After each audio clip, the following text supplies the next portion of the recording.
Hello everyone, আমি আবির। আমি তো এই আমার ম্যাডামের বাসার লাল মুরগিটার আপডেট আরও আগে দিতে চেয়েছিলাম, কিন্তু আমার সময় হয়ে ওঠেনি।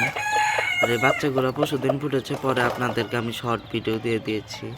আমার লং ভিডিও দেওয়ার ইচ্ছে ছিল, তবে কোনো একটা কারণে, সমস্যার কারণে আমাকে শর্ট ভিডিও দিতে হয়েছে। আর দেখুন, বাচ্চাগুলোর বয়স এখন 2 দিন। 11টা বাচ্চা ফুটেছে, 15টা ডিম দিয়েছিল। আর এগুলোকে এখন খাঁচায় রেখে দিয়েছে, যাতে কোনো বিড়াল টিড়াল অনেক কিছুই আছে। আর তাদের বাসায় শেয়ালও মাঝে মধ্যে আক্রমণ করে। এই যে তাদের সাদা মোরগটা। আর বাচ্চাকে কিন্তু সোনালি স্টার্টার ফিড খেতে দেওয়া হয়েছে। আর লাল মুরগিটা কিন্তু অনেক শান্ত।